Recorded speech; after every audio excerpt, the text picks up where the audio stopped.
If you draw up a map, trace a line connecting the island of Bermuda, Puerto Rico, Miami, and back to Bermuda, what do you get?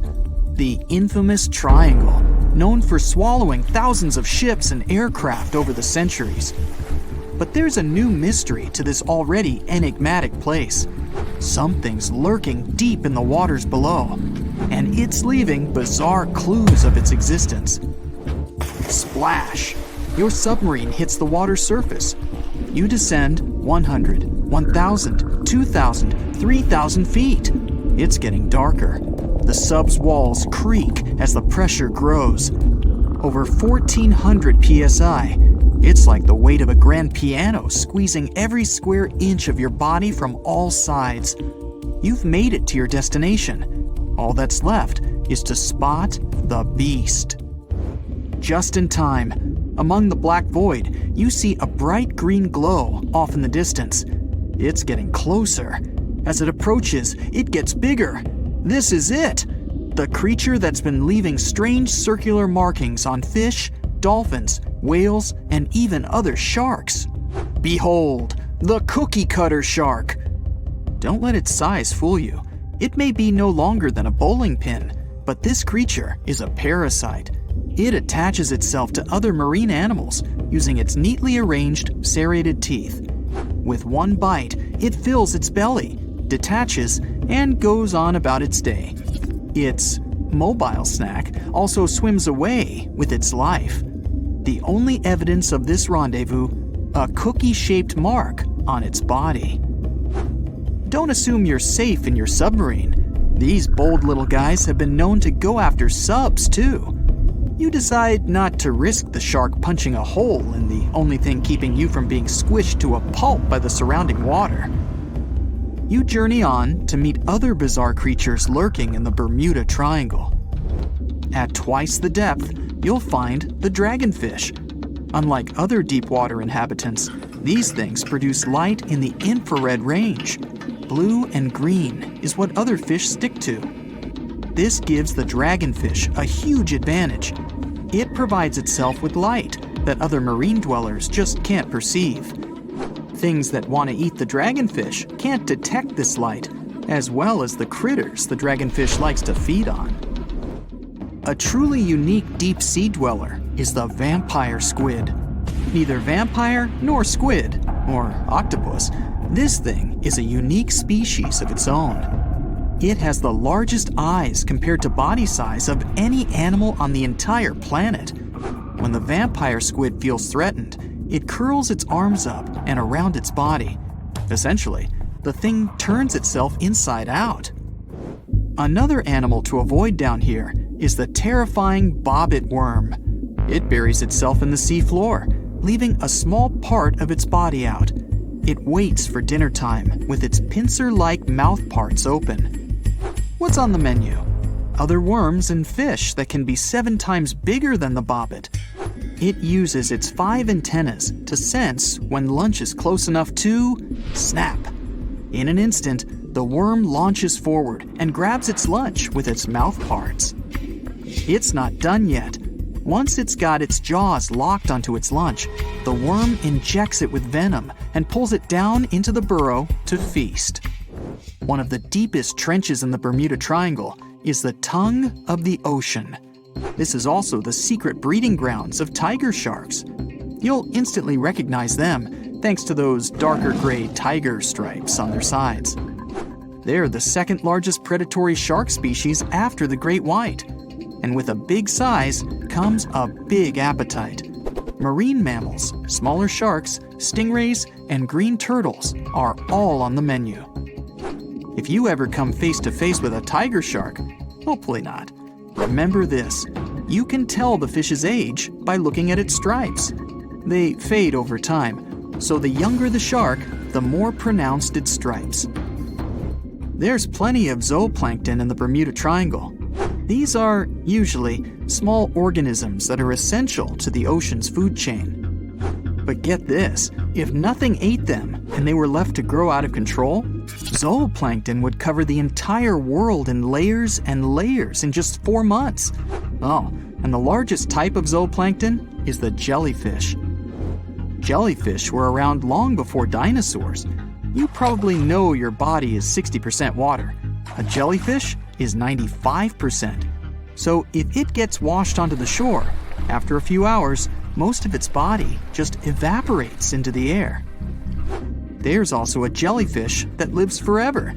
The immortal jellyfish can revert itself back to its polyp stage and then grow again. Sounds like something from another planet, but it's no space jelly. Those do exist, by the way. Back in the 1990s, NASA raised jellyfish in space to see what zero gravity does to them. They were just fine living up there in the cosmos. When they came back down to Earth, though, they had trouble adjusting. The European eel hasn't been to space, but it is quite a globetrotter. It travels all the way from Europe to the Sargasso Sea, where the Bermuda Triangle is located. In the larval stage, it just drifts around the ocean for as long as 3 years sometimes. It's also the chameleon of the sea. Over the years, the European eel changes color, going from translucent to yellow to metallic silver. They're nocturnal and secretive, pretty much the ideal companion to have when you raid the fridge at midnight. A giant squid over half the length of a football field once washed up on a Florida beach. Researchers suspected this behemoth came from the Atlantic Ocean near the Bermuda Triangle. Giant squids are the longest invertebrates, meaning they have no backbone. They also have the biggest eyes on Earth, ever. They're as large as a soccer ball. Another creature found near the Bermuda Triangle is Sterer's cave shrimp. They were so good at keeping to themselves that no one knew these creatures even existed until 2011. Some female cave shrimps carry an impressive number of eggs along with them. Scientists discovered one female had around 2,000 eggs attached to her body. The Bermuda petrel is the national bird of, yes, you guessed it, Bermuda. It's the second rarest seabird on the planet. In fact, people thought it was extinct until 1951, when they spotted a few on the island. It has an eerie cry that'll send shivers down your spine. The Nassau grouper can only be found on the coasts of South Florida. This fish lies in wait and ambushes its lunch of other fish, crabs, and lobsters. It's sort of like a vacuum cleaner because it inhales its food through its huge mouth. The fish has a cool defense mechanism too. Like the chameleon, it changes color when it feels it's in danger. Sometimes it takes on a lighter or darker shade of its own color to blend in with the environment. So, you may spot a Nassau grouper, or you may not. If you happen to visit the Bermuda Triangle, you'll probably see a hammerhead shark. They use that iconic hammer-shaped head to pin their lunch, stingrays, onto the ocean floor. The shape of their head also gives them better vision. They can see almost 360 degrees all around, above and below them. Well, save for one blind spot right in front of their nose. The hawksbill sea turtle may not look intimidating, but this guy will eat anything it can get its bird-like beak around. Sea sponges, algae, and even venomous jellyfish. A lot of the stuff on their menu is inedible for most, but their body fat can absorb the venom and toxins, so they go unscathed. The Bermuda Triangle is also home to green glowworms. They're not really worms, but larvae. They produce that bright light from an organ near their tail. This light makes smaller creatures come toward them, making it easy for them to catch their lunch. Most of the time, they look pretty ordinary, but they have an oddly fixed schedule. Every third night after the full moon during the summer, at an exact time, the glowworm lights up. But back to more nightmarish creatures of the Bermuda Triangle. There's the goblin shark, known as a living fossil because it's the only one left of its animal family. It's only about the length of your forearm and looks like nothing special. But watch closely as its lunch gets too close. Boom! The shark's jaw shoots out of its mouth and grabs onto the unlucky creature. Once the teeth have locked in, the jaw goes right back in the shark's mouth. And yes, you share the planet with this thing. The deeper you go, the creepier they get. You're about to travel to the darkest ocean depths and check whether this claim is true. Are the creatures living there as scary as people think? You go 120 feet down underwater. Pay close attention to the bottom under your flippers. Oh my, what's that terrifying face half hidden in the sand? That's the northern stargazer. You can meet this fish in the eastern United States. It buries itself in the sand until unsuspecting prey gets near. Then, the nightmarish creature electrically shocks the poor animal and dines on it. You are moving deeper to 240 feet under the surface. That's where you spot a colorful, puffy creature, no more than 1 foot long. It's the sarcastic fringehead. At first, the fish seems to be harmless. Only unless it's provoked. When this animal is agitated, it opens its huge mouth to fend off predators. This defense tactic is a sight to behold, both surprising and frightening. Luckily, the fish is no threat to people whatsoever. The creature you see next can comfortably live in shallow waters, but you meet it at a depth of 900 feet. You don't even need to wonder why the animal's called the Game of Thrones brittle star. Unlike starfish that slowly crawl across the seabed, this creature moves fast. It wriggles its long, flexible arms to get from point A to point B. Its body is protected by a hard calcium carbonate shell. Also called snake stars, these creatures are tiny and easily fit in nooks, cracks, and small crevices in rocks. At a much greater depth of 2,000 feet, you come across the giant squid. For a long time, it was thought to be a creature from legends rather than a real animal. The giant squid was first caught on camera in 2001, and it's exactly as big as its name implies. The creature's eyeballs are the size of soccer balls, and the squid itself can weigh up to 600 pounds. Almost 3,000 feet below the surface, you get spooked by another creepy-looking animal. It's somewhat red and rather small, no longer than 1 foot long. As you approach the creature, it looks rather docile, or maybe just indifferent. The vampire squid, that's the animal's name, looks like an umbrella with tentacles. It doesn't even produce ink, so you leave it alone. Soon after that, at a depth of 3,200 feet, you meet the cookie cutter shark. This creature is a parasite. It attaches itself to big fishes, dolphins, whales, and sometimes even people. Then, using its neatly arranged serrated teeth, it gouges out cookie-sized pieces of meat. This nasty glowing animal doesn't grow larger than 20 inches and lives in the ocean twilight zone. At a depth of 3,300 feet, the light becomes a rare and valuable thing. The animals living that far away from the surface have to evolve unusual features to survive. That's how the barrel-eye fish ended up with a transparent head and 2 super-sensitive barrel-shaped eyes. Right now, pretty much like always, they're pointed upward, allowing the fish to see potential prey and you. Almost 4,000 feet below the surface, you see something droopy and saggy. The blobfish doesn't have a skeleton or any muscle. Its jelly-like flesh lets the creature survive incredible water pressure. Despite its appearance, the blobfish is an ambush predator. It usually lies very still on the bottom, waiting for unsuspecting prey to swim by. You go a bit deeper and spot a creature that looks particularly ghastly. The goblin shark senses prey with its snout. The creature's terrifying jaws are attached to elastic ligaments. When some animal comes too close, the shark catapults its mouth forward to catch it. If your mouth could do the same, you would be able to eat things dangling 7 inches away from your face. Even deeper than that, at 5,000 feet, you notice another member of the shark family. The frilled shark looks like an overgrown eel, but its gills are lined with red fringe at the edges, hence the name. The creature's horrifying mouth has 25 rows of razor-sharp backward-facing teeth, 300 in total.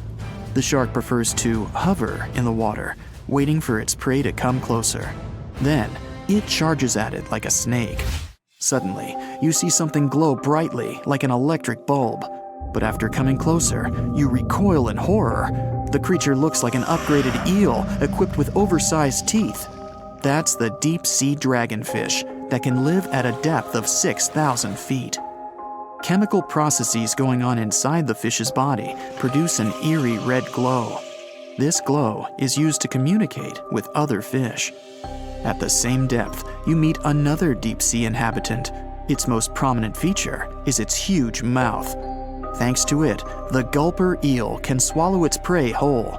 Its stomach can expand to a terrifying size when it needs to fit something large. At a depth of 6,600 feet, you come across an angry-looking creature with a fishing rod over its head. It's the deep-sea anglerfish. The animal has an unusual dorsal spine, even though it's worn only by females. It protrudes above their mouth and has a lure on its tip, some luminous flesh that baits prey. The anglerfish has such a big mouth and its body is so pliable that it can swallow animals twice its own size. You're 7,000 feet down when you see another fish that's glowing in the dark. The black dragonfish is a sly creature. It has its light-producing organs arranged along its belly. The spooky creature also has gleaming flashlights next to its eyes. They help the animal find prey and attract potential mates. At the same depth, you also spot an enormous pill bug. But unlike the critter you can find in your garden, this one is at least 20 inches long. That's the giant isopod, and it is, indeed, related to the roly-poly, as well as crabs and shrimps. These creatures may look somewhat scary, but they're harmless. They feast on other deep-sea animals only after those have passed away. At a depth of 13,000 feet, you notice the ocean floor has become a bit fluffy. That's because it's covered with zombie worms. These creatures rarely grow to be more than 2 inches long, and still, they can break down fairly large animals, so strong the acid they produce is. The worms' feathery appearance makes them look like plants, but the truth is, these creatures munch on rock-hard bones of the world's largest animals, such as whales. The grid-eye fish almost scares you out of your mind soon after that. This creature has a pair of large greenish oval plates on the top of its head and no eyes whatsoever. Experts believe that these bony membranes detect light coming from predators, saving the fish's life. You're now 3 miles down below the surface, and that's where you spot something bizarre on the bottom. It's definitely a fish, but it's standing on the ocean floor on 3 long, rigid legs. Ah, it's the tripod fish. Curious rather than scary. This creature has adapted to the almost complete darkness by giving up on its vision. It has to rely on vibration and touch to sense prey. And then, the fish uses its fins as hands to transport food directly into its mouth. You don't have time to go any deeper before you spot the faceless fish. This slightly off-putting creature has no eyes, and its mouth, smiling a Mona Lisa smile, is underneath its body. For the first time, the faceless cusk, which is the creature's official name, was seen more than a century ago. The next time it happened was only in 2017. Once you've reached a depth of 6 miles below the surface, you see deep-sea cucumbers. These bizarre creatures are much bigger than their shallow water relatives. They spend most of their time on the sea floor. But if they need to escape predators, they are able to swim away. Deep-sea cucumbers have bright purplish coloring, tiny feet, and tentacles that surround their mouths. Cute. The question is, why do these deep-sea creatures look so scary? Life is very different there, at the bottom. Tremendous water pressure, a lack of food, and constant darkness. You have to adapt to survive in such extreme conditions. A shimmering portal closes behind your back. A smiley guide greets you. Hey, you're not the first person to travel between the worlds, but such a journey still remains something out of the ordinary. At first sight, the place is not that different from your own. The same people, the same transport, similar architecture. Then why did your friends swear it would be the trip of your life? Your travel agent told you the town you'd be visiting is at the seaside.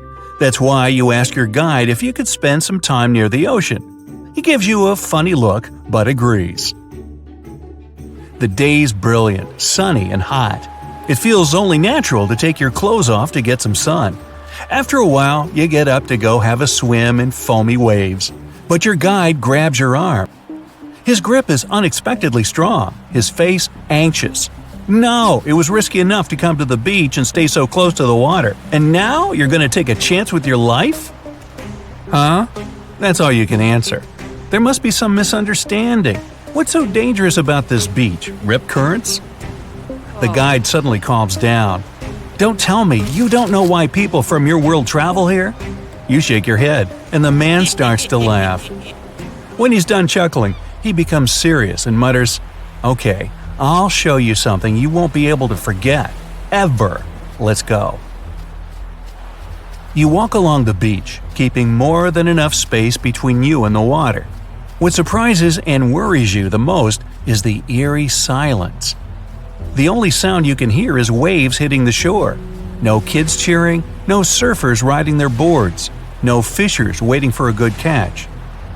Your guide slows down, and you see a small harbor. For some mysterious reason, it's separated from the open ocean by a thick metal fence with massive gates. You and your guide are heading for a large boat, or rather a ship. Just how many people are going to join us on this excursion?" you ask. "It's just the two of us and the crew," your guide replies. In our world, it's too dangerous to put to sea on a smaller vessel. And indeed, you notice no fishing boats or yachts nearby. You follow your guide downstairs and see a large cabin with a glass floor. Feel free to step on the glass, it's super thick and literally unbreakable. The ship starts vibrating and moves away from the shore.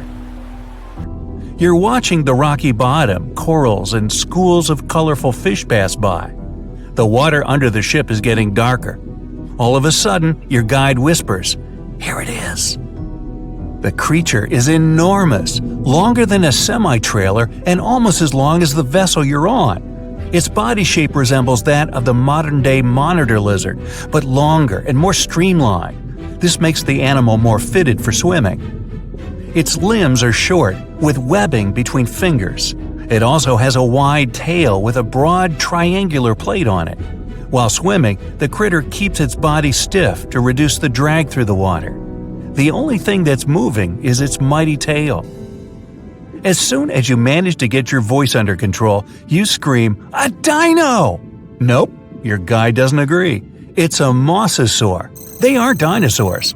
These creatures are reptiles. You must have their close relatives in your world, snakes and monitor lizards.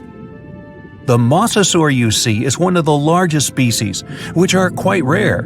There are many kinds of these reptiles, and the smallest is a mere 3 feet long. The average length is 13 feet at the most. But big specimens still occur. That's why we have to build such large, sturdy ships. Just one tail swipe from this beast, and a smaller vessel would be broken in half. The mosasaur, you still find it hard to wrap your mind around it, is swimming under your boat for some time and then swooshes up to the surface. Your guide answers the question in your eyes. Mosasaurs need air. That's why they regularly rise to get some. That's the reason they prefer shallow coastal waters. The creature returns. This time, you get a chance to see its jaws. Each is completed with 2 extra rows of triangular teeth. Behind them, you spot its tongue, and wait, is it really forked? All in all, the creature's mouth looks like one of a snake, including the teeth. They're also curved backward not to let prey slip away. Your guide chooses this moment to start telling you about the awesome creature. Yeah, Mosasaurus evolved around 100 million years ago, but 34 million years later something went wrong, and they didn't disappear like it happened in your world. That's why now our oceans are very different from yours. Fish and mammals in our oceans have developed special traits that allow them to avoid mosasaurs. Plus, thanks to this reptile, we have a much greater diversity of marine species. You notice your mosasaur dashing up and to the left. When it returns, there's something that looks suspiciously like a bird in its jaws. Noticing your surprise, the guide explains mosasaurs eat pretty much anything, from fish and mollusks to seabirds and turtles. Suddenly, your guide screams, scaring you out of your wits. There! Can you see it? Honestly speaking, at first you see nothing. But after straining your eyes, you spot two huge shadows circling each other. Your guide is brimming with excitement. You can't imagine how lucky we are! I've been doing this job for 15 years, but I've never seen a mosasaur fighting with a megalodon. For a moment, your mind stops functioning. Has he just said there are megalodons in his world? And then you see it. A giant animal is coming closer. It's almost 60 feet long, bigger than the whale shark, the largest of all the shark species in your world. Your guide keeps blabbing. Both of these creatures are top predators. Mosasaurs are usually a bit smaller than megalodons, but this one's huge! As the sea monsters get closer, you manage to get a better look at the Meg. Its jaws can open for almost 10 feet and are littered with 5 rows of sharp serrated teeth. They're built in such a way so that they don't crack even after hitting bone. The Meg is an ambush hunter, continues your guide. It probably wanted to take the mosasaur by surprise by attacking it from below, but this attempt failed. Now the predators are moving in circles, likely sizing each other up. They look rather angry and hungry. The mosasaurs trying to get closer to the shark's tail or fins. The creature understands there's no way it could bite through the Meg's bulky sides. The shark chooses another tactic. It's aiming for the mosasaur's long midsection. The critters start circling faster, getting closer to each other. The mosasaur keeps changing its pace from slow, almost lazy movements to nervous bursts of speed once it sees the Meg approaching. The shark is swimming in a steady way, watching the opponent with its piercing black eyes. You can't help but think it's pretty obvious which animal's going to be the winner. The mosasaur's jaws are suited for small prey, like fish. Its jaws wouldn't be able to open wide enough to get around the Meg. Because even though both creatures are of the same length, the Meg's body is much more massive. Its jaws are also more powerful, designed to deal with whales and other large marine animals. Plus, the mosasaur's body isn't efficient for high-speed swimming. It gives the shark another advantage.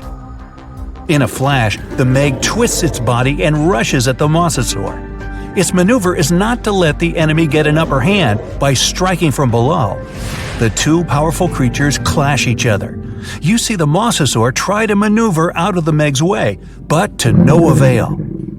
You're clenching your fists, silently sending your support to the mosasaur, and then a sudden jerk, and you find yourself on the floor. Go, go, go! Your guide shouting at the skipper. It turns out the animals got so engrossed in their confrontation that they didn't notice the vessel and crashed into its side. Now it's crucial to get as far away from them as possible. If these huge creatures decide the ship is their common enemy, they may cooperate to attack it. Luckily for you, the beasts don't realize the thing they collided with is actually a container with food. The boat is getting further and further away, and you can only guess the outcome of the battle.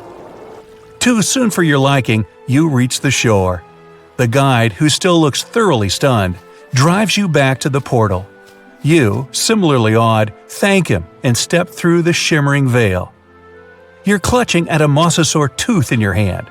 It's the skipper's gift to you, the only reminder about the incredible world where mosasaurs are still roaming the oceans. The kraken is a colossal squid, a legendary sea monster, the biggest hunk of calamari you ever saw. And if this monster had existed, the world would have changed beyond recognition. The kraken has powerful tentacles, solid muscles with suckers at the end. They're just impossible to escape. The kraken can break a ship in half or just pull it down into the depths. But the worst thing about the kraken is its size. According to old sailor stories, the kraken reached 5,000 feet in length. That's almost 10 soccer fields. Hey, maybe the kraken could play soccer. The kraken legend said the monster was so giant that sailors mistook it for a small island. In past centuries, it would have been impossible to defeat such a beast. If the kraken existed in reality, it might have had offspring. Yeah, in all the world's oceans, there would be giant monsters that could sink any ship. It's unlikely that the kraken would have competitors in its habitat, so its population would grow strongly. Since the kraken is enormous, it would need lots of food, so the population of other large sea animals would fall significantly. Blue whales, great white sharks, other giant squids, all the big sea creatures would be endangered. Many people are starving because of the reduction of large fish in the ocean. Urban economies that rely on fishing will be in decline.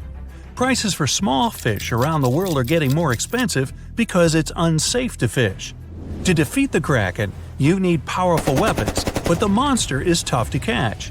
The kraken belongs to the cephalopod genus. This species includes squid and octopus, some of the most intelligent creatures on the planet. The kraken is a skilled hunter and will never fight in the open. So, what can you do? You can't track the kraken because it approaches from the depths, not the surface. Though you may be able to tell that the monster is somewhere nearby if a lot of fish surface. When the kraken swims, it scares all the fish in the vicinity. But it might already be too late. A huge tentacle emerges from the water, resembling a high tower. This tower falls on the deck of the ship, shattering it. The sailors scream and run. The kraken lands a second blow, and the vessel is almost capsized. Next, the kraken wraps its giant tentacles around the ship and pulls it to the bottom. Oh boy! What if the sailors managed to detach the ship from the tentacles of this monster? With the help of powerful weapons, the ship's crew strikes back. The kraken retreats under the water. It's hurt, angry. It seems the battle is over, but here comes the worst. A whirlpool forms beside the ship. Thanks to its considerable weight, when the kraken dives, it creates a whirlpool behind it. Like a drain in a giant bathtub, this whirlpool sucks the ship down. The battle with the kraken is lost. Well, that was unfortunate. You might be able to defeat the monster if you can anticipate its attack in advance. But the kraken can see you and your ship before you can see it. Colossal squids live in deep waters, and they have the largest eyes among all animals. The squid's eye is the size of a dinner plate. Thanks to this, they can see their prey from far away. Similarly, a kraken would spot the ship much sooner than sonar could pick up the kraken. It would always have the drop on you. Well, that's not good. Around the world, cargo transportation by ship is declining. Airlines provide the only safe connection between the continents. This will increase air pollution. The most successful enemy of the kraken is submarines. They travel at great depths and are equipped with powerful echolocators to help detect the kraken in advance. Subs are well armed too, and the round metal body is not so easy to destroy. A single kraken may be defeated by a submarine, but what if there are several sea monsters? 3 kraken can wrap their tentacles around the submarine and drag it deeper into the water where the pressure will destroy their enemy. In other words, they'll have a crush on you.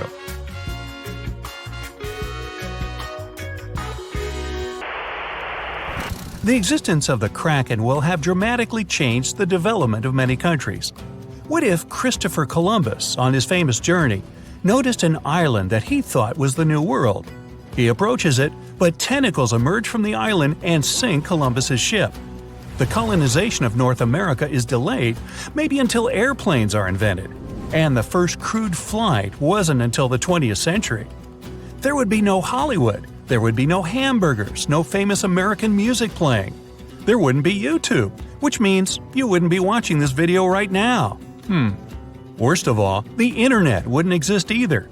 And all this because of one stupid monster squid. The Vikings wouldn't sail on their long ships to raid and settle foreign territories. The history of Norway, Sweden, Finland, and other Nordic countries would have changed drastically. Hey, maybe the Titanic wouldn't have hit an iceberg, but a giant sea monster instead. Though, it's unlikely that people would take trips on huge ocean liners in a world where the kraken exists. Maybe though, the kraken isn't all that aggressive. Still, they need a lot of food, and because of the growing population of these monsters, there will be much less food in the ocean. Therefore, the kraken will increasingly come to the surface for hunting. In the future, the kraken will migrate closer to the shore. In many countries, people then are not allowed to swim in the ocean. Imagine floating on the waves and a monster the size of a skyscraper is swimming right below you. Relaxing at sea and on the beach will no longer be popular. Many countries that live off tourism become impoverished. When the krakens grow hungrier, they try to capture prey from land. A huge squid could attack small port cities. Houses, docks, streets, everything can be crushed. A tremendous amount of plastic is thrown into the ocean near the coasts of large countries. Billions of tons of plastic will bother the kraken. An angry, hungry monster can attack bridges like the Golden Gate Bridge. Imagine that a huge squid surrounds the bridge and blocks all traffic. Some of these squids could break the strong cables with their power, and the entire structure would collapse into the water. Ooh! It's good that the kraken doesn't really exist to swim in our seas and oceans, at least as far as we know. But could the monster have actually existed? Legends stretch back years, but scientific evidence appeared in the middle of the 19th century. In 1857, a 3-inch diameter squid beak was discovered on the coast of Denmark. Other huge squid remains were found in the Bahamas, and then scientists were convinced that gigantic squids existed. While colossal squid has been officially discovered since then, it's been more than 100 years, and we still don't know what max size they can grow to. The fact is, colossal squids are one of the most elusive creatures on Earth. They live in the depths of the ocean where it's challenging for scientists to reach. Any dive to a greater depth requires powerful, bulky equipment. Underwater bathyscapes and cameras make a lot of noise and light, which squids notice from afar. They flee before we can see them. The legend of the kraken probably appeared because of a real colossal squid. People in the past didn't know about these creatures' existence, so when they saw one for the first time, they described it as a massive, terrible monster. It's difficult to say if these huge squids were the size of a small island, because the truth is, we've only studied about 5% of the ocean. It may be that in its depths, monsters much more terrible than the kraken swim. Like my nephew, Peter. Well, hey there! We dive back in time and into the oceans over 500 million years ago, just, because we can. Whoa! Watch out! It's not Megalodon or giant sea reptiles you need to look out for here. It's a bizarre, unearthly-looking creature called anomalies. The name means unlike any other shrimp, and I think you'll agree, it looks like a nightmarish cross between a shrimp and a modern-day centipede. 2 tentacles protruding from its face, each lined with razor-sharp teeth. Oh yeah, and this thing was about the size of your leg. With a wave-like movement of the flaps on each side of its body, it was graceful for a terrifying creature. It was also more advanced than any other life on this planet at the time. Especially those huge eyes. You have only one lens in each of yours. This giant shrimp had 16,000. That's 4 times more than a common housefly. And you know how good their vision is, good enough to dodge that swatter every time. All this allowed Annie to become one of the first animals on this planet to feed on others. Yep, here it is, Earth's first hunter. Its favorite meal? Trilobites. Hey, try a bite. Those are the ancient ancestors of crabs. Some of their fossils have marks on them in the same shape as the monster shrimp's mouth parts. Terrors of the past like this got to be so giant thanks to more oxygen in the atmosphere. A perfect example of this, Meganeuropsis. Imagine a dragonfly. Now make it as big as a cat, and with a wingspan longer than your arm. Megan, the monster-sized dragonfly, could easily grab other insects or even small animals, and she ruled the air with quick movements. Back then, there were still no large birds or other airborne enemies for this behemoth bug, so it was safe and free to grow as large as this planet would allow. Piranhas of the past were also jumbo-sized. Mega piranha was about 3 times the size of the river terrors we have today. Its bite force was about the same as a tiger's, and those striped kitties bite down 2 times harder than lions. That means it probably not only dined on other fish and any land creatures that, got too close to the water, but it could also easily crunch down on large turtles and other unlucky shelled creatures. And fun fact, modern-day piranhas bark like dogs when they're about to enter a confrontation. It actually sounds more like a frog's ribbit. But makes you wonder, what did this mega-sized ancient cousin sound like? A bear roaring? How about giant sea scorpions the size of your bed? Go back about 460 million years and you'd see them swimming under you. And watch out for that tail. Scientists still don't know if these creatures could use it to inject venom like your standard land scorpion, but something tells me I wouldn't want that thing anywhere near me. Then there's this guy, Therizinosaurus. Terry looks sort of like a goose with long arms. Oh, and did I mention this goose dino is about 2 stories tall and longer than a bus? Yow! Its arms make the T-Rexes look even more bite-sized, each 8 feet long, almost triple the length of T-Rexes. And on the end, razor-sharp claws the size of your whole arm. Now, don't worry about those lengthy claws too much, though. Terry probably used them to cut through giant termite nests. So, this huge reptilian goose was more interested in eating bugs and plants.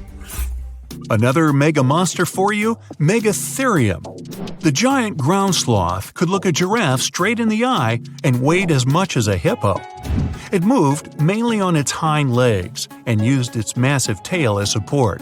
He had huge paws with colossal knife-sized claws. The sloth could use them to defend itself from enemies and to bend tree branches in search of food.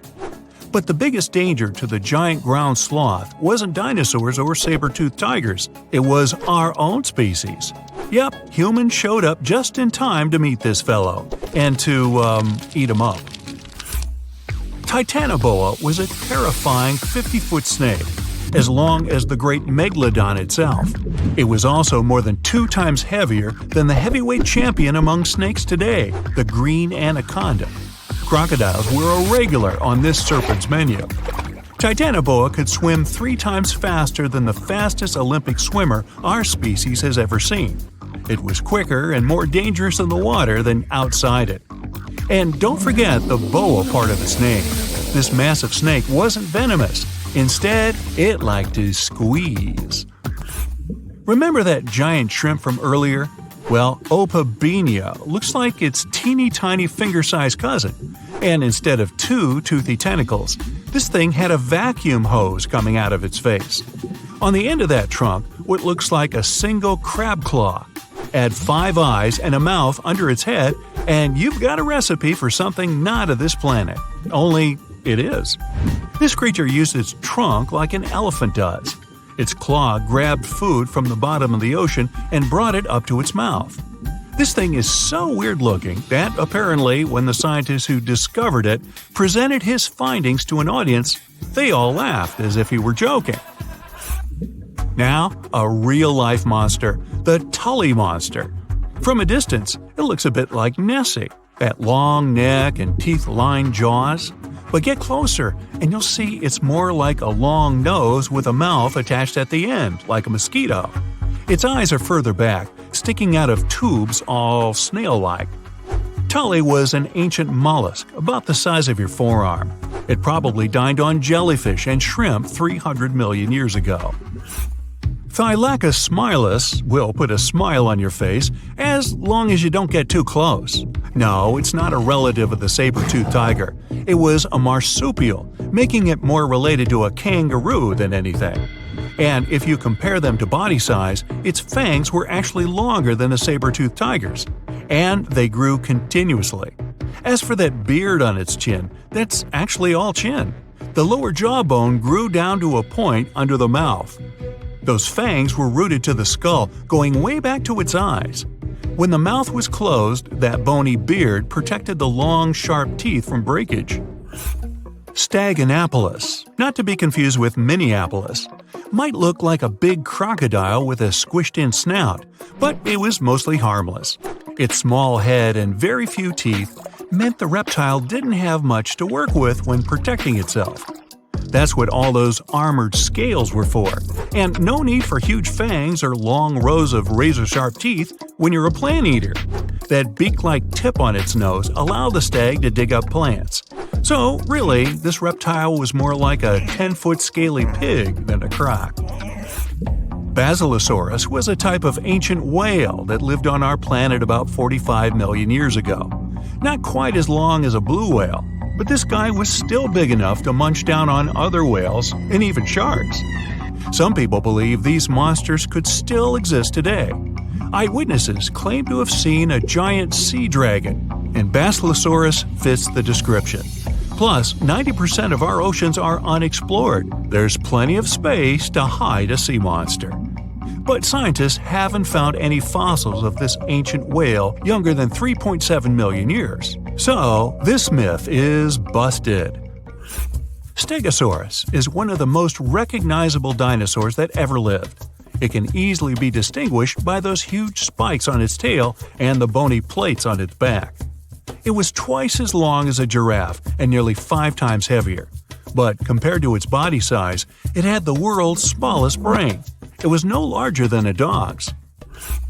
Pelagornis had the largest wingspan of any bird ever discovered. It was twice the size of the largest bird today, the wandering albatross. Such huge wings made it hard for the bird to take off.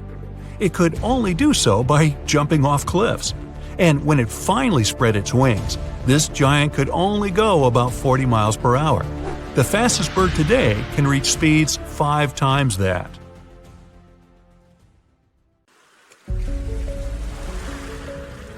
Hey, don't freak out. Those red waters you see aren't blood oceans. It's just a natural occurrence called the red tide. Red tides often happen in Florida, especially in the West Florida shelf, and they can stick around for weeks or even months. They're basically caused by an increase in algae levels, hence the color. Those algae produce toxins that can be harmful to marine life. They can also be bad news for us humans, causing symptoms like upset stomach and urgent bathroom trips, if you're picking up what I'm putting down. Volcanoes are super scary, but there's nothing scarier than getting taken out by a pyroclastic flow. These fiery flows move crazy fast and reach insane temperatures, like hotter than your oven on a pizza night. They're like a fireworks show of volcanic eruptions filled with ash, lava, and hot gas, speeding down mountains at 50 miles per hour. Some researchers claim they might even hit speeds of 450 miles per hour, almost as fast as a passenger jet. If you're unlucky enough to be in the path of a flow, you're in big trouble. The heat alone can turn you into a human barbecue, even if you try to hide in a building. The air around the flow can reach temperatures high enough to fry your insides, burn your clothes off, and leave metal melted into your skin, which almost sounds like a Marvel origin story. However, a lot of people have met their end because of these flows. But there's one crazy story about a guy named Luger Silbaris, still sounding like an origin story. So on the 7th of May, 1902, there was a major eruption on the island of Martinique. The night before, Silbaris had gotten into trouble and ended up in jail. Maybe this is a villain origin story. He'd been locked in a sturdy cell facing away from the volcano. The next morning, Mount Pella unexpectedly erupted, destroying St. Pierre within minutes. The flows wiped out around 30,000 people, but Silbaris survived in his cell and became known as the guy who lived through doomsday. The rescue team found him 4 days later. By the way, the cell still stands today. I hope somebody tested him for superpowers. Back on August 21st, 1986, a guy stumbled upon some animals showing no signs of life on his way to Nios village in Cameroon. To his shock, he later found out that everyone in the village had mysteriously passed away. The same thing happened at Lake Manaun in 1984.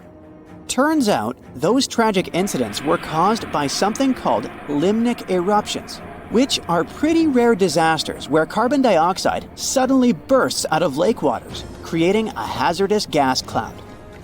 These type of eruptions usually happen in lakes with high levels of CO2, which can be caused by things like volcanic gases and high pressure. Any little change in temperature or pressure can set off an eruption.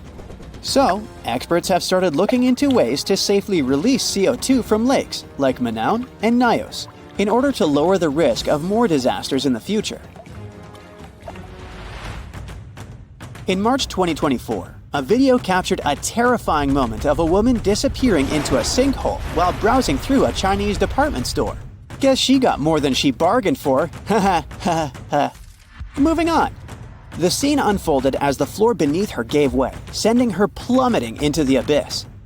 In the midst of the chaos, another customer frantically ran away before returning to check on the woman who had fallen. Their quick thinking and the swift response of emergency crews and firefighters saved the day, resulting in only minor injuries for both women. I'm glad that lady checked on her because I would be gone.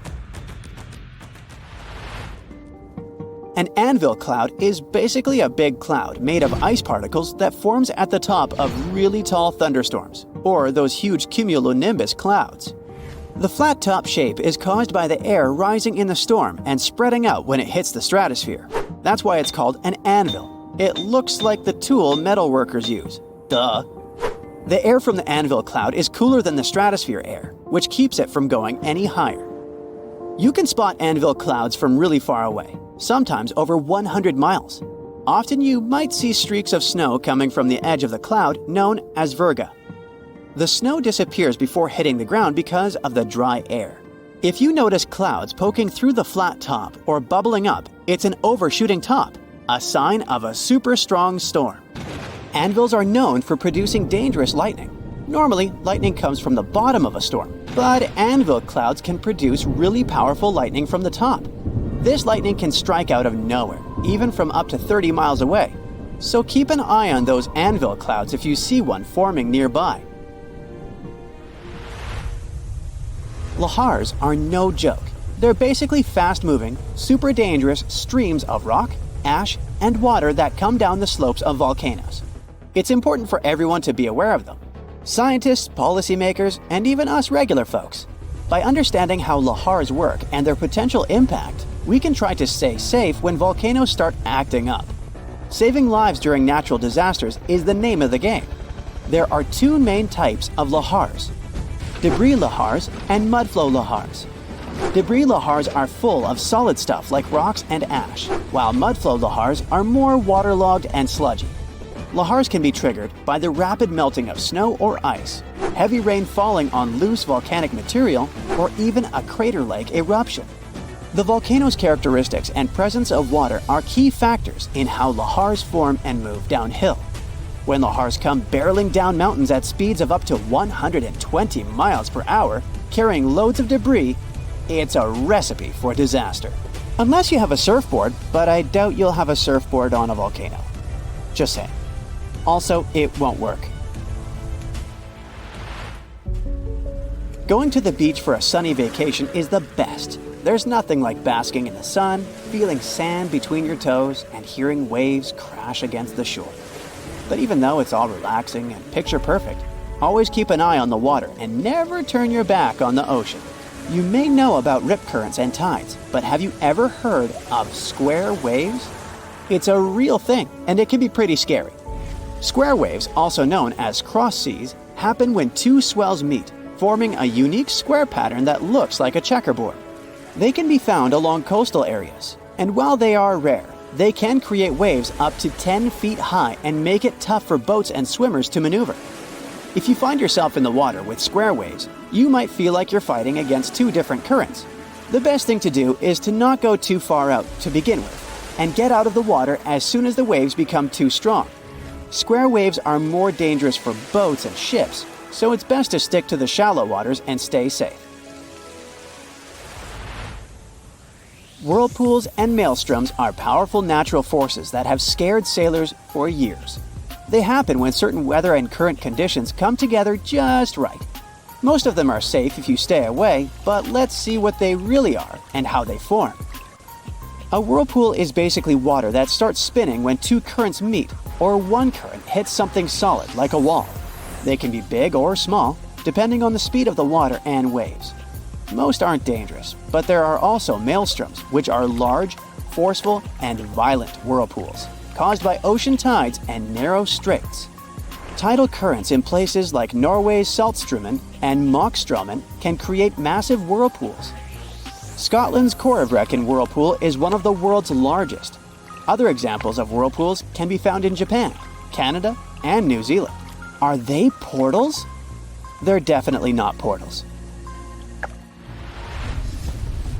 Researchers have recently looked into ancient underwater volcanic eruptions and how they affected Earth's climate. They studied materials from Bronze Age eruptions to learn more about their scale, dangers, and impact on climate. For example, one eruption about 3,600 years ago in the Aegean Sea caused chaos in Santorini. The study focused on this event to understand its importance. By analyzing volcanic deposits, the researchers gained insights into how future eruptions could affect climate. They discovered that sediment waves from shallow underwater eruptions could lead to tsunamis and impact the ocean floor. These findings help us understand how underwater volcanic eruptions relate to the marine environment, which can help us predict climate changes in the future.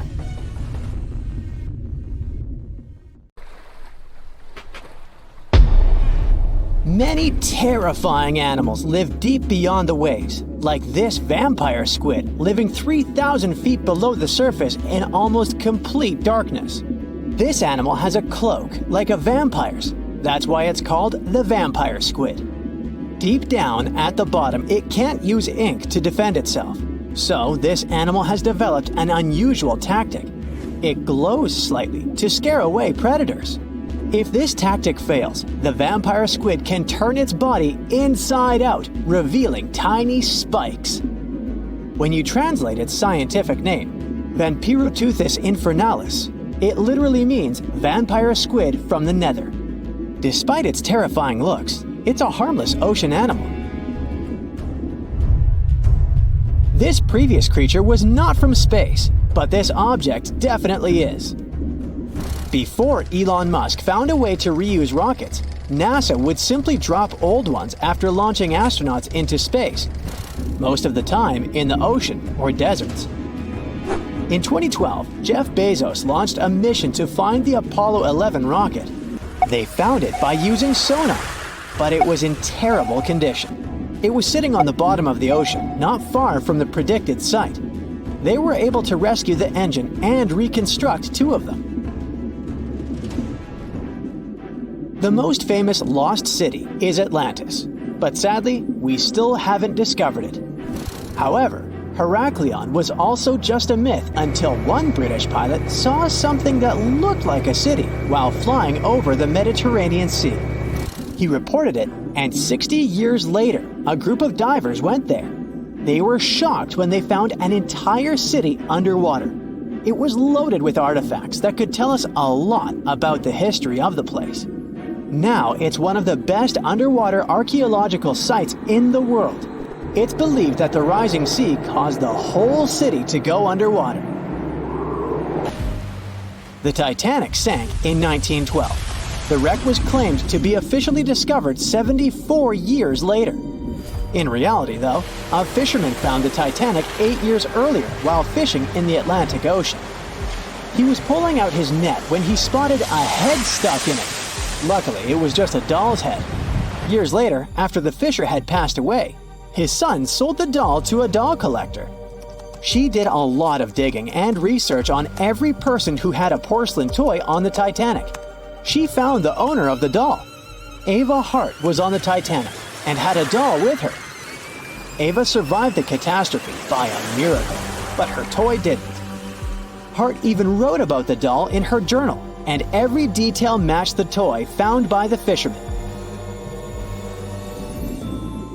The tripod fish lives deep in the abyssal zone, around 20,000 feet below the surface. It's adapted to such immense depths and uses its tripod fins to stay still on the bottom. This creature doesn't have big eyes, but even if it did, these eyes would be useless in the darkness.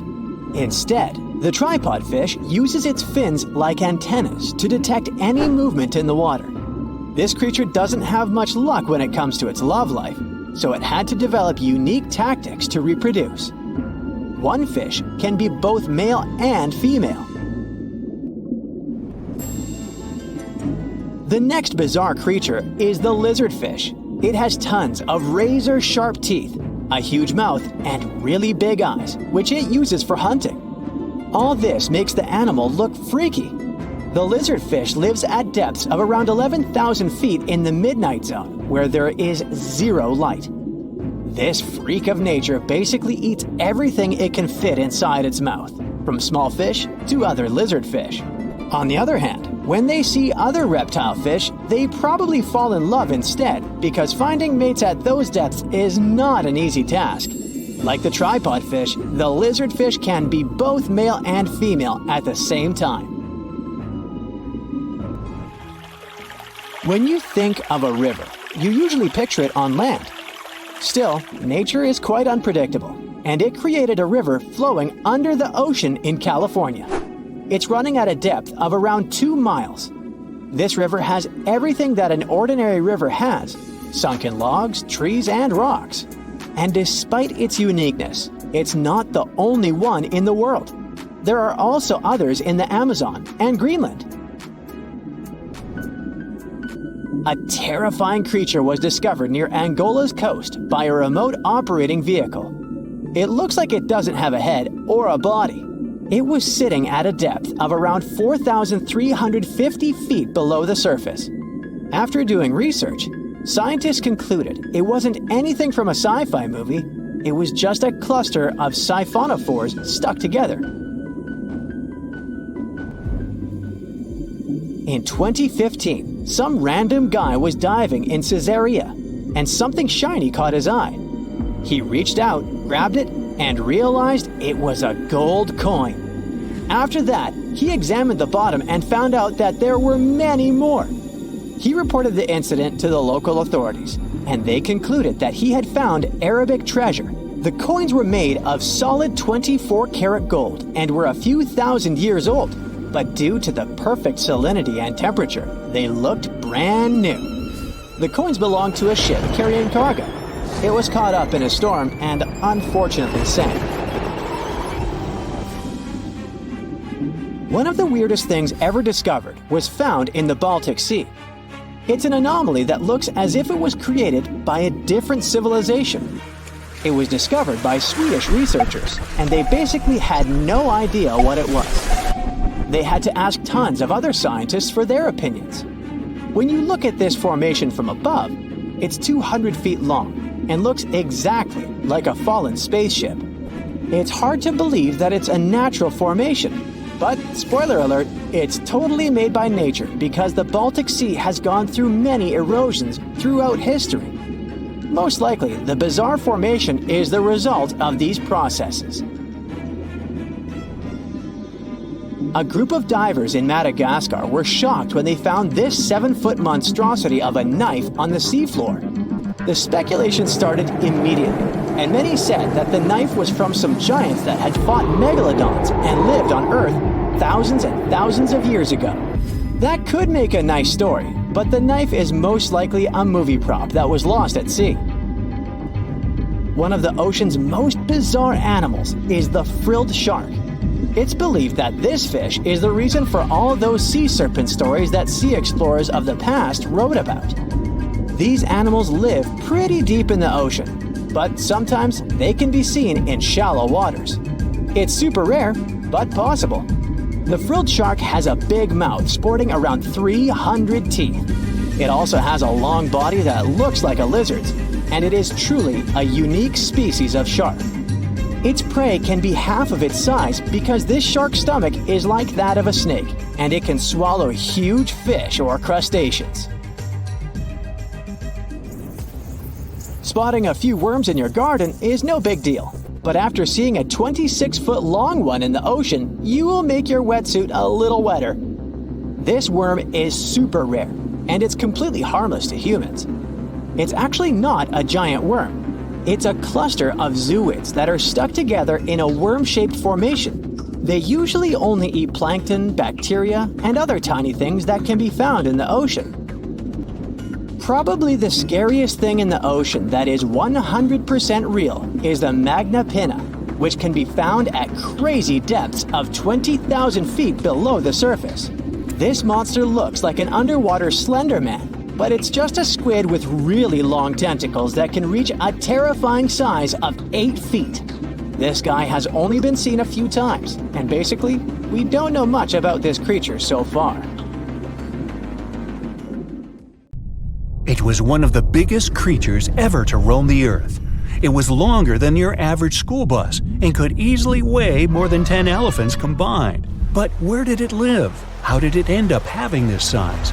And most importantly, why is it extinct nowadays? Let's find out.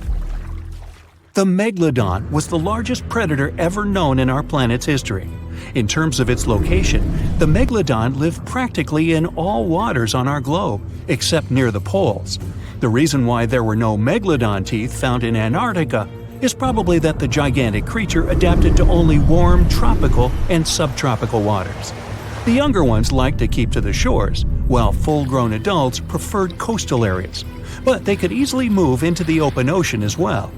How do we know the Megalodon was so widely spread?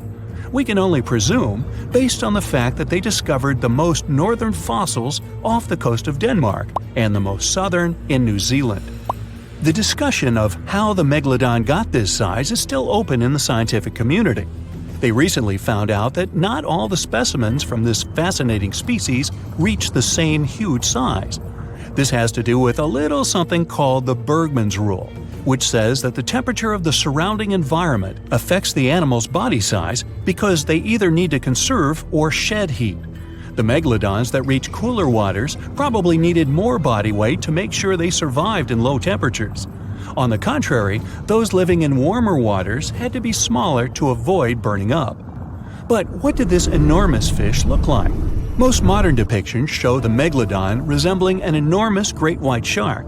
But well, it seems it may not necessarily be correct.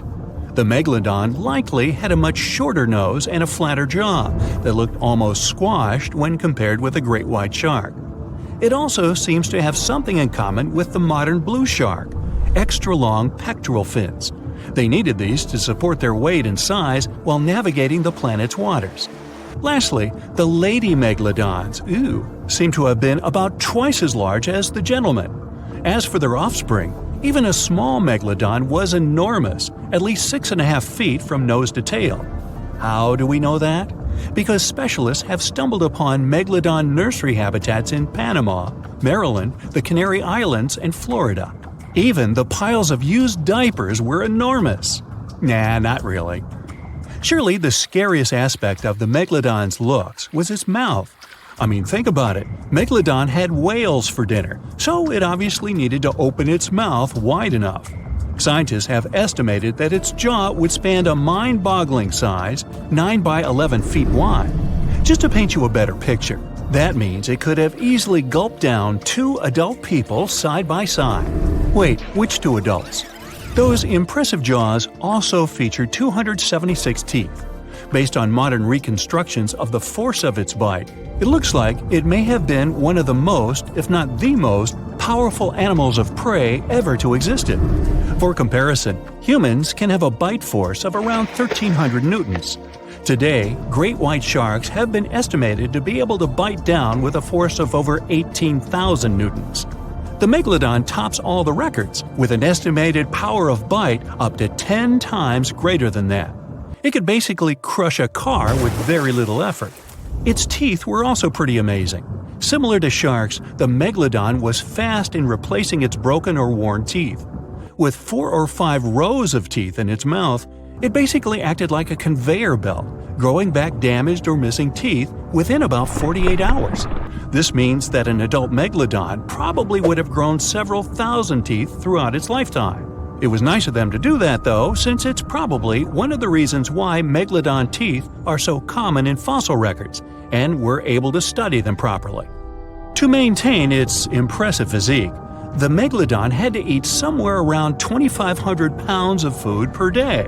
Can't wrap your head around that? Well, it was the equivalent of 1.25 cows per day to survive. It's like if you had to eat 3,300 cans of tuna every day. I've used the word megalodon a lot, but have I mentioned where it comes from? When translated from Greek, it means giant tooth. Ah, those clever Greeks. However, this giant shark's full scientific name is a bit more complicated – Carcharocles megalodon. But are these gigantic predators actually extinct? We tend to believe so, but let's be honest for a second. We've come to know more about the surface of Mars than the depths of our oceans. Like, we've only explored 15% of our oceans altogether. Who knows what may be lying out there in the deep? Maybe some ancient predators? The Mariana Trench is the deepest oceanic trench on Earth. The Challenger Deep, its deepest part, is so deep that you could dip the whole of Mount Everest in there and it would still be over a mile above the surface. That's deep. If a megalodon or two ever needed a place to crash, that would be a discreet enough location. However, the Mariana Trench is not a particularly comfy place to be in. Because it's cold and steeped in total darkness and all. The temperatures here are around 36 degrees Fahrenheit all year round. And to top it all off, the pressure is 1,000 times stronger than at sea level. So it's safe to assume that if any megalodon is hiding in here, its teeth and bones might not be looking so good. Because of the intense pressure here in the Mariana Trench, proteins and calcium start to dissolve and disintegrate. That's why, for example, the Haddell snailfish, the deepest dwelling fish we've discovered, has evolved to feature flexible cartilage instead of bones. To survive here, the megalodon would also need to learn to navigate in complete darkness. That means it would have to either become luminescent or evolve to grow massive eyes like the giant squid. While it may sound like an intriguing and good idea for a movie script, most scientists don't think it's possible. Why? Well, most of them say it's because of the megalodon's size. Most foods that megalodons like to eat live in shallow ocean areas and not in the deep sea. Specialists believe that if these animals were actually still roaming our waters, there's no way we wouldn't know about it. They would need to come up for dinner every now and then, right? Their food is also the most likely cause of why the megalodon is not alive anymore. While some specialists believe the megalodon became extinct because of a drop in the ocean water temperature, most scientists suggested that the shifting food chain dynamics may have been more to blame. Why? Because at some point, there was less and less of its primary food source, baleen whales, and at the same time, the numbers of its natural competitors, like smaller predatory sharks like the great white shark and whales, increased. The megalodon did live on this planet a lot more than we did, and way back when we didn't even exist yet. They were here for nearly 70 times longer than we, modern humans, have, inhabiting the oceans for around 20 million years. Homo sapiens appeared around 300,000 years ago. The megalodon managed to survive for so long mostly because of its unbeatable size. I mean, they can make a meal out of almost everything in the sea at the time. We may think about both of them as prehistoric creatures, but the megalodons and the dinosaurs never coexisted on Earth.